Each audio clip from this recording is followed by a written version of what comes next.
Vamos con nuestro invitado representante de la Cámara, Juan Carlos Lozada. Una cordial bienvenida a la primera mesa de opinión de Antioquia. ¿Cómo se encuentra usted? Bueno, pues muy buenas tardes, muchas gracias por la invitación, a Nacho, por supuesto, a José, a María, Ana y a Andrea.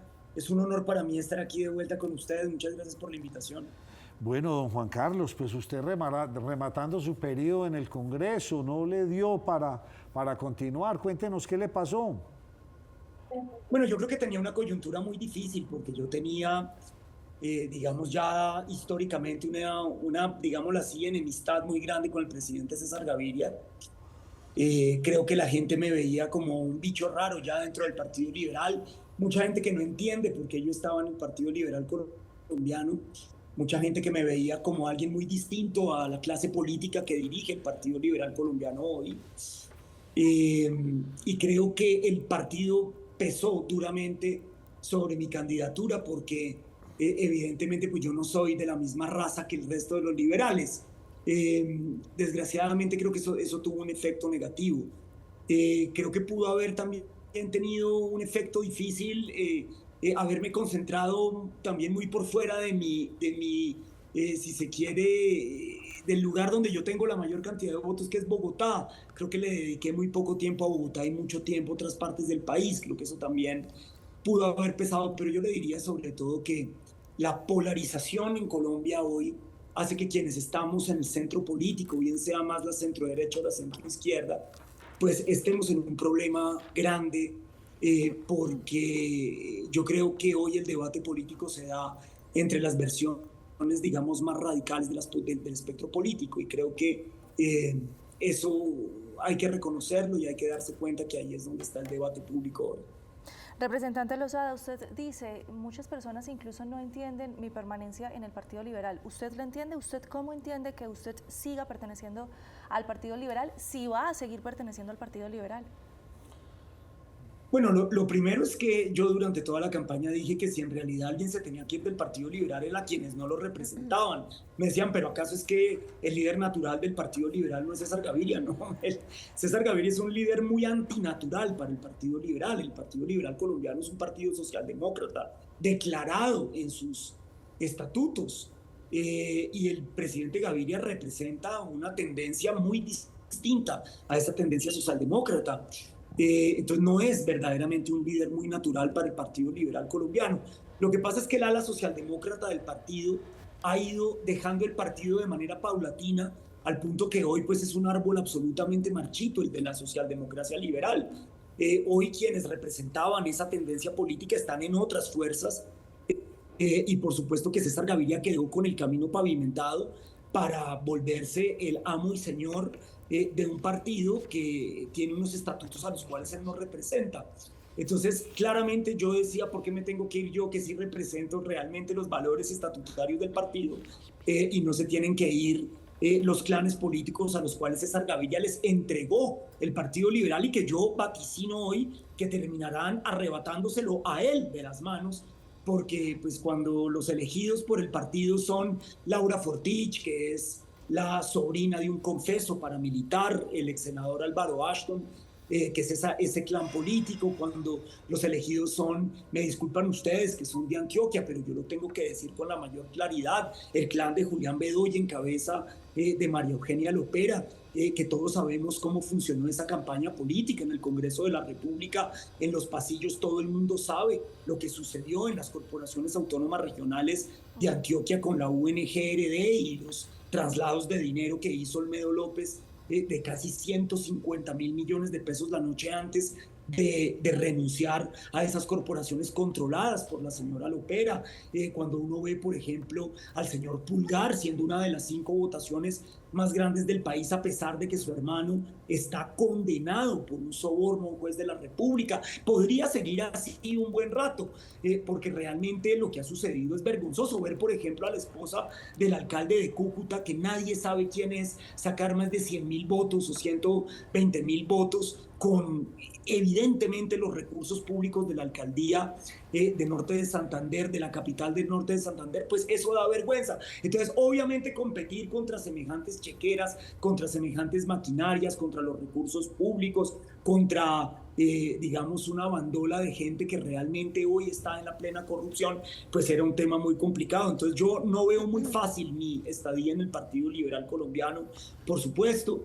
Yo la verdad me siento muy confundido en términos de para dónde irme si es que me fuera del partido, porque en realidad yo no veo hoy una fuerza que pueda de alguna manera aglutinar verdaderamente a la gente decente de Colombia. Me duele mucho decirlo así. Creo que hay una crisis de los partidos políticos absoluta y total, y pueden tener formas alternativas de pensar, pero no, ya no hay formas alternativas de hacer política, que es, creo yo, el componente principal si es que uno quisiera construir una democracia distinta en Colombia. Voy a unir tres palabras que usted ahí me dejó bastante pensativo. Crisis que dan vergüenza y convierten a los partidos políticos en bandolas. Y este diagnóstico no es de esta elección, este es un diagnóstico que viene ya desde hace muchos años. Es que es claramente ilógico que un partido tan fuerte como el Partido Liberal, como en su momento lo fue el Partido Conservador, ya lleven cuántas temporadas sin tener candidatos a la presidencia. Llegó el momento de replantear y acabar estos partidos y darle salida a nuevos.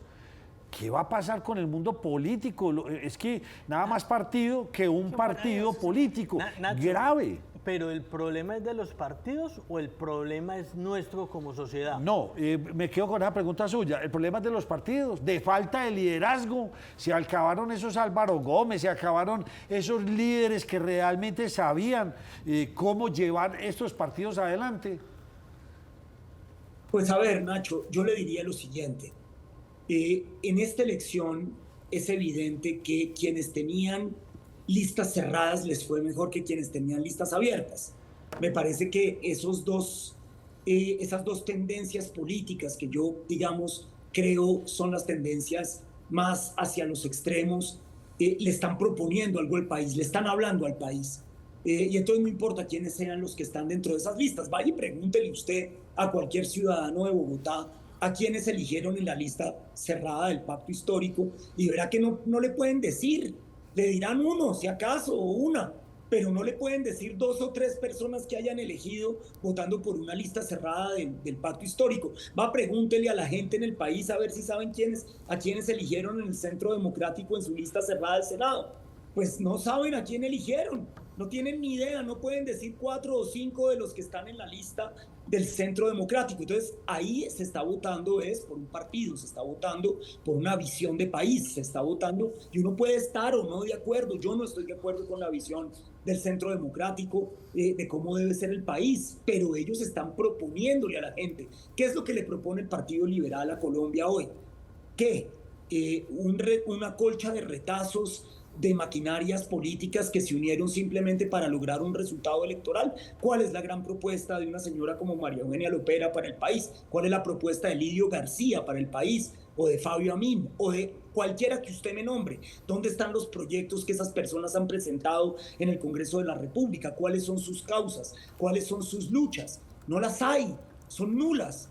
Entonces, desde esa perspectiva, los partidos en el centro político, que son casi todos los partidos tradicionales, y entre ellos cuento hoy al Partido Verde, que funciona exactamente como un partido tradicional, a pesar de que habrá 1 o 2 figuras ahí de opinión, el resto fueron maquinaria plena, pura maquinaria. Y pues esos partidos políticos que no tienen identidad, que se volvieron colchas de retazos de esas maquinarias políticas, están sufriendo enormemente para lograr las curules.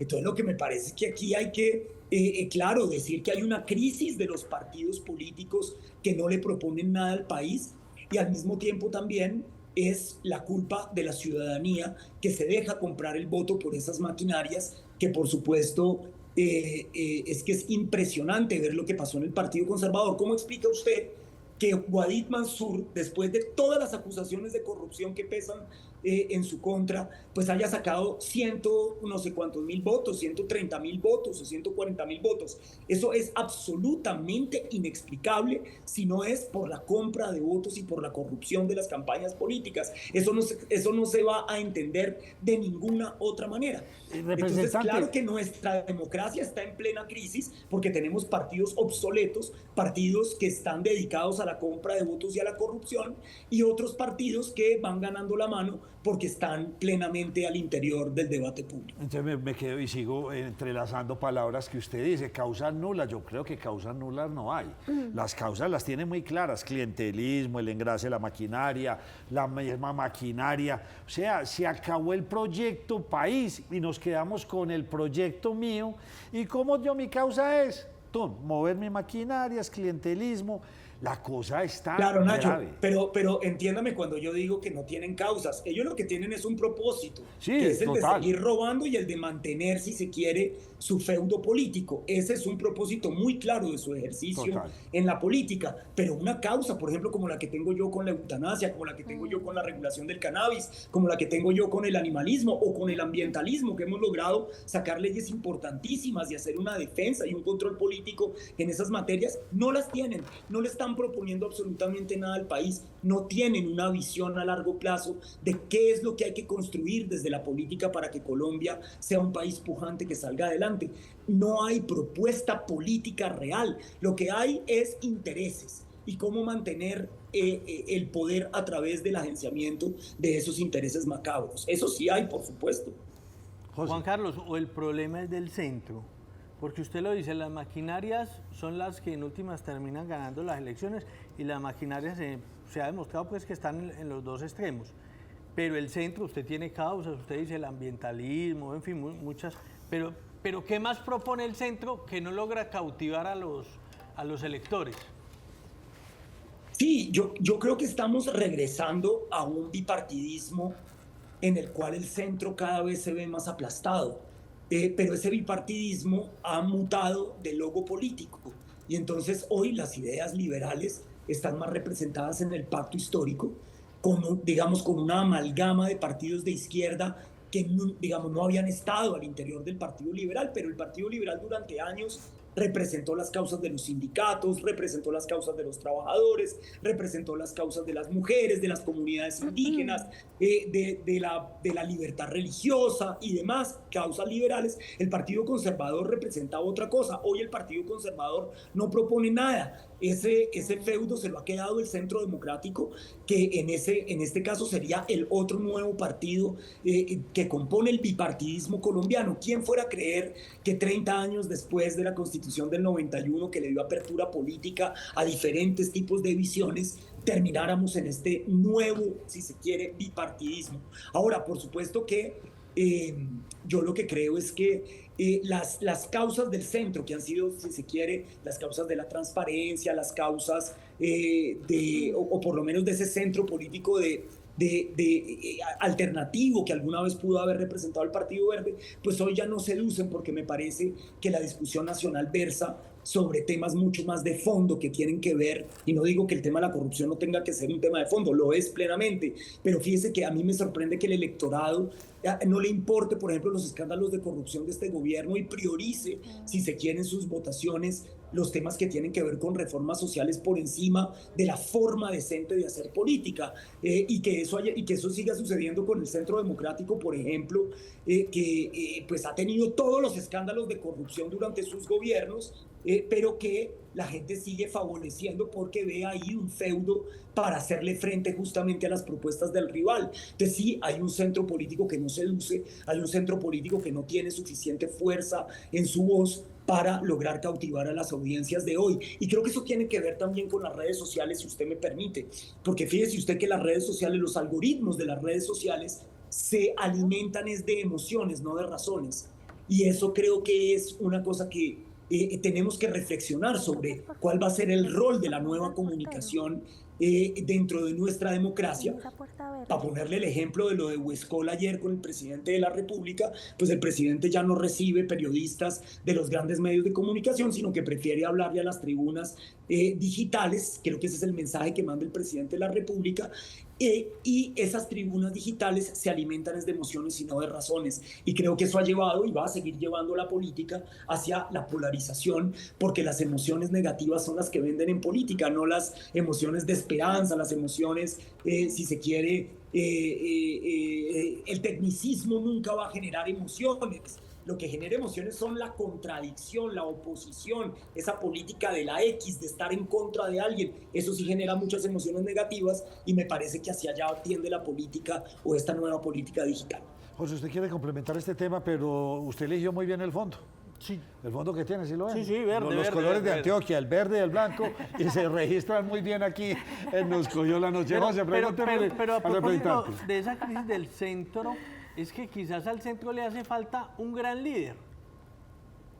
Sí, yo creo que hoy hay una falta de liderazgo muy grande en el centro. Creo que hay un desgaste, además de esas figuras, sin duda alguna, de las figuras que están en el centro hoy. El desgaste es gigantesco. Mire, si usted pone en el espectro de la candidatura presidencial a los que usted podría decir de centro, pues yo puedo decirle 4 nombres y usted me dirá cuál es más desgastado que el otro. Claudia López, Roy Barreras, Sergio Fajardo y el doctor Luis Gilberto Murillo. Hábleme de cuál es el que tiene la frescura que represente ese centro hoy. Y sin embargo, fíjese que tal vez la figura, si se quiere, y yo voy a decir de centro entre 10.000 comillas, porque no creo que sea verdaderamente del centro, el doctor Oviedo, es el que está dándole vitalidad política a la campaña de Paloma Valencia, porque ha sabido tener frescura y porque ha sabido ser mucho más auténtico y mucho más cercano a la gente, me da la impresión. Fíjese que la lejanía que puede tener Paloma Valencia de las clases populares, de la gente de a pie, porque la ven como una persona, si se quiere, muy de Álvaro Uribe, muy de una familia de muchísima tradición y demás, o lo que sea, pues evidentemente eso la aleja un poco de las clases populares de Colombia. En cambio, Oviedo se está acercando a la calle, al ciudadano todos los días, y creo que eso es lo que le está moviendo la vitalidad política a la campaña de Paloma Valencia. Pero él decidió irse a la derecha, no ejercer como el líder del centro que debió haber sido. Y entonces, claro que el centro político se está quedando vacío de liderazgos, y yo creo que esa es una cosa muy grave para la democracia colombiana, que volvamos a ese bipartidismo, porque pues el bipartidismo a Colombia no le dejó sino violencia en realidad. Aquí se necesita multiplicidad de voces. Representante, ¿usted cree que esas iniciativas de temas como la eutanasia, el animalismo, entre otras que usted lidera en el Congreso de la República, ahora van a tomar otro tipo de vocerías o se van a quedar sin una lucha constante en el Congreso? ¿Y cuáles cree que van a ser ahora esas luchas principales de los diferentes congresistas, ya que entra toda la temática de redes sociales, las denuncias por X, por Instagram? ¿Cómo cree usted? Bueno, yo creo que algunas de estas causas van a ser, digamos, tomadas y retomadas por congresistas. El animalismo no se va a quedar sin representación en el Congreso. Ahí está Andrea Padilla, ahí está la doctora Esmeralda Hernández, y ya van a llegar otros. El tren de los animales es un tren que ya cogió carrera en Colombia y que va a ser muy difícil de parar, porque hay una fuerza política importante en el animalismo, y creo que eso lo reconocen congresistas de todas las regiones del país. Cada vez son más los congresistas que presentan iniciativas para los animales y demás. Eso no va a quedar acéfalo. Una nueva política de drogas va a seguir siendo liderada de alguna manera por algunos del Pacto Histórico, María del Mar Pizarro, el doctor del Valle del Cauca, ¿cómo se llama? Que es muy polémico, del Pacto Histórico, ahora me acordaré el nombre. Ahí va a haber gente que se va a querer meter en esos temas. Eso no va a quedar acéfalo. Me preocupa mucho más el tema ambiental. Yo no sé si ustedes vieron el reporte de La Silla Vacía, que hace un análisis de las propuestas de los congresistas elegidos. El 64% de los congresistas elegidos no dice una sola palabra del medio ambiente, y el restante porcentaje es muy poquito lo que pueden proponer en esa materia. Y el tema ambiental es un tema fundamental en Colombia. Nosotros somos el país más megadiverso del mundo por cada 100.000 kilómetros cuadrados. Ese no es un tema que pueda quedar al garete en el Congreso de la República. Y si bien el presidente de la República y su fuerza política permanentemente tratan de reclamar el ambientalismo como propio, la realidad es que las acciones concretas que han llevado a cabo en términos legislativos pues son muy limitadas. Entonces ahí me parece que hay tal vez una cosa que va a quedar acéfala con la salida de quien les habla, con la salida de Julia Miranda, por ejemplo, de la Cámara de Representantes. Ahí puede haber, si se quiere, una falta de representación que yo creo que va a ser dolorosa en el próximo Congreso de la República. Representante Lozada, me quiero devolver un poquito a esa conversación política que estábamos teniendo sobre quiénes llegaron, cómo llegar. Y usted nos mencionaba algo. Para llegar a veces vende mucho más el manejar esas emociones negativas, el llamar a esas emociones negativas. Hombre, ¿será que para llegar se necesitará mover emociones negativas para poder después legislar por las causas positivas? ¿Será que hay un cambio en la dinámica electoral y hay que adaptarse a ella? Yo creo que no hay duda de eso. Es una desgracia para la calidad del debate público en Colombia y para la seriedad del debate público en Colombia. Pero fíjese usted, ¿qué moviliza J.P. Hernández para sacar una votación así? Emociones negativas. ¿Qué es lo que movilizan permanentemente, digamos, personajes como el expresidente Álvaro Uribe y el expresidente Gustavo Petro? Pues una política de él en contra de, que eso siempre será emociones negativas. Yo le recuerdo, por ejemplo, la expresión del gerente de la campaña del No durante el plebiscito por la paz, que en medio de unos tragos alguien lo grabó diciendo que el objetivo de su campaña era sacar a la gente emberracada a votar, y por eso hubo tanta desinformación durante esa campaña, los rayos homosexualizadores, bueno, no sé cuántas cosas se inventaron que iban a suceder si el proceso de paz era ratificado por la ciudadanía.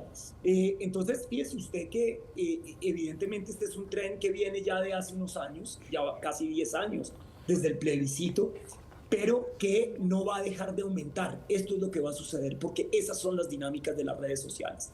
Las redes sociales están ávidas de escándalo, están ávidas de audiencia, la viralización se genera a través de la indignación. Y digamos que quienes hacemos una política seria nos cuesta terriblemente entrar en ese juego. A mí me cuesta terriblemente entrar en disputas en las redes sociales, digamos, yo no soy suavecito cuando expreso mis ideas. Yo lo hago con mucha pasión y a veces con mucha vehemencia, y también he denunciado casos de corrupción y he tenido, digamos, altercados con otros actores políticos, pero ese no es el modus operandi de mi ejercicio político. Yo he hecho un ejercicio político a través de la propuesta legislativa, por eso soy el congresista con el mayor número de propuestas presentadas, aprobadas en los últimos 8 años en el Congreso, porque yo me considero un legislador.